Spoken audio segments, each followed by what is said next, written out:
Long before the sun and moon took up the task of tracking time, there was no sky above what we call Earth, nor was there life or awareness in the vast emptiness known as Ginnungagap. This space was a mix of being and nothingness, quiet and shapeless, setting the stage for everything that would come after. On either side of this vast emptiness, there were two very different but equally important places. To Ginnungagap's east was Muspelheim, where fire was everything. It wasn't just a part of the natural world, it was the essence of the place. The fires there were wild and uncontrolled, burning with such passion and force that they seemed to bring the air itself to life, threatening to melt stones and boil the oceans with their fury. On the west side was Niflheim, a realm of extreme cold, standing in stark contrast to Muspelheim's fiery disorder. Niflheim was a world of ice, so cold that even the idea of warmth felt like a far-off dream. Its silence was so deep, it was as if all of creation was holding its breath, watching. The sky above this icy land glowed with a strange beauty, and the air was so sharp and clear it sparkled, casting everything in an otherworldly light. Muspelheim and Niflheim, with their intense heat and severe cold, were like the universe's first draft of creation, showcasing the push and pull that lies at the heart of all things. Between them was Ginnungagap, a vast gap ready to be filled with life. This place was waiting, not quite empty but not yet filled, for the moment when fire and ice would meet and start the incredible process of making a world. While Muspelheim and Niflheim existed quietly on their own, Ginnungagap stood by, filled with untold potential. It was a deep, mysterious place, holding within it the possibility of life, thought, and everything that makes up our universe, just waiting for the right spark to set everything into motion. In an epic veiled by the mists of time, during a period that escapes our collective recollection, where intent and coincidence merged as though guided by the invisible threads of fate, the fierce flames of Muspelheim burst forth from their blazing realm, motivated by an urge to extend their dominion beyond established borders. At the same time, the unyielding ice of Niflheim began its slow, determined journey from its cold stronghold. Whether by fate or by some cosmic design, their journeys were directed towards the vast emptiness of Ginnungagap, a place poised on the brink of creation, waiting for the moment to ignite life.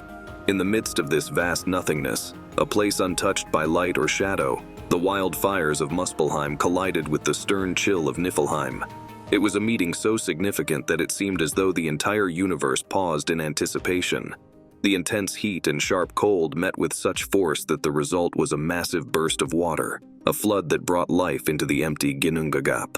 From this chaotic melding, the first spark of life emerged, breaking the silence with a scream that signaled the beginning of existence.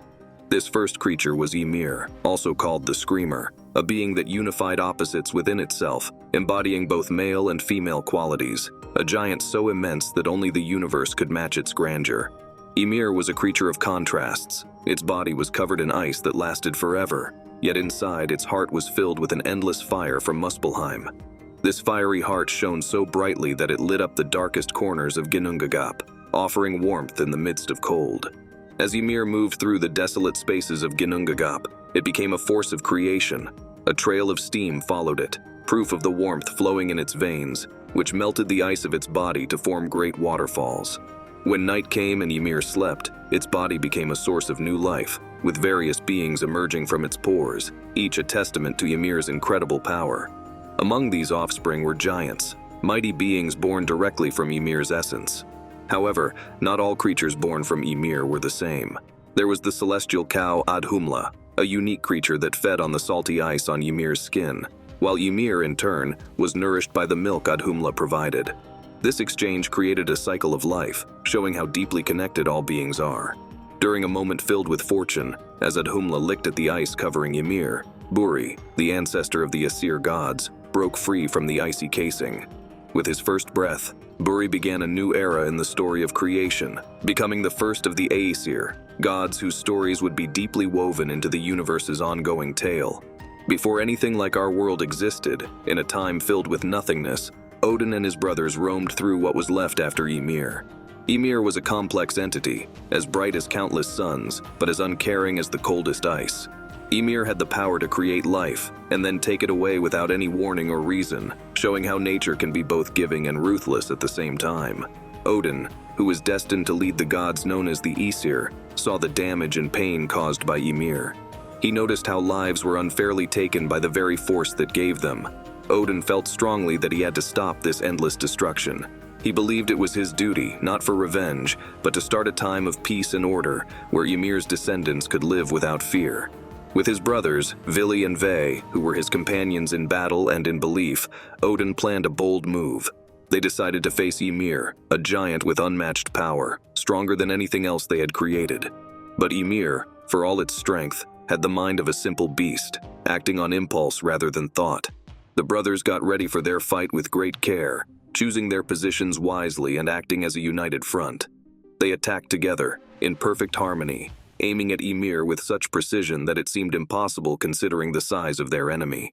Their attack brought back the raw energies that had created Ymir, with the fire of Muspelheim and the ice of Niflheim meeting once again in the vast emptiness.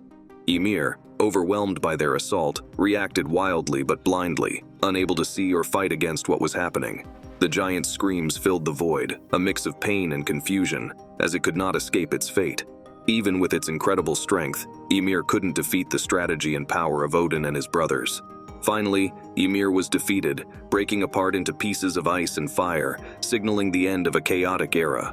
From what remained of Ymir, Odin and his brothers imagined a place of balance and harmony, a safe haven for all the creatures that had suffered under Ymir. The defeat of Ymir wasn't just about ending its rule, but laying the groundwork for the world as we know it, proving the strength of unity and the resolve to shape a better future out of despair. Following the epic defeat of Ymir, a giant whose end marked the close of an ancient era, a new chapter began. The vast emptiness left in the wake of Ymir's demise provided a blank slate for Odin and his brothers, Vili and Ve.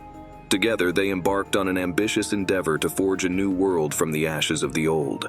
The materials for this creation were the remnants of Ymir himself, whose once mighty presence had filled the cosmos with power and chaos. From these remains, the brothers meticulously crafted Midgard, a vibrant world bursting with life, directly infused with the essence of the fallen Titan.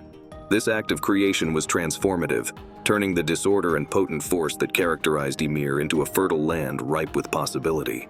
As Midgard began to form, infused with the life force that once belonged to Ymir, it became the nurturing ground for the first humans. These beings, named Embla and Ask, were fashioned from the humble origins of an elm and an ash tree. Yet they were far more than mere residents of Midgard. They symbolized the untapped potential of this new world, becoming the forebearers of all who would dwell there. Their creation was the start of an epic saga, intertwining the fates of gods and humans in a narrative that would span the ages. With Midgard's establishment, the gods turned their attention to creating a dominion of their own, a heavenly kingdom situated above the earthly realm of Midgard, amidst the clouds. This celestial kingdom served as the center of their power, a vantage point from which they could observe and guide the unfolding of life below. At the core of this realm stood Valhalla, an imposing hall that was both a testament to the gods' glory and a sanctuary for the valorous souls who perished in noble pursuits. Beneath the watchful gaze of Valhalla, Midgard thrived, entering a period of prosperity and peace. Time passed in a harmonious cycle of day and night, marked by the natural rhythms of this well-balanced world. The land was rich and bountiful, supporting a diverse tapestry of life. Trees reached skyward, a sign of Midgard's robust health. Rivers meandered through the landscape, carrying the whispers of ancient secrets, and a multitude of creatures found their niche in this delicately maintained ecosystem. High above, in their exalted home, the gods looked upon Midgard with a blend of pride and paternal affection. They watched over their creation, intervening only when necessary, but more often than not, they allowed Midgard to grow and change on its own terms. This era was akin to a golden age, a time of serenity and flourishing that made the tumultuous past seem like a distant memory, full of hope for a limitless future. However, this peace carried with it the seeds of future adventures and challenges. The very act of creating Midgard and establishing the realm of the gods laid the groundwork for a rich tapestry of myths and legends. Heroes would emerge, and epic stories would unfold, weaving the destinies of gods and humans together in complex patterns. Midgard, born from the legacy of Ymir, became the backdrop for these narratives, serving as both the cradle of life and the arena for the unfolding of countless stories.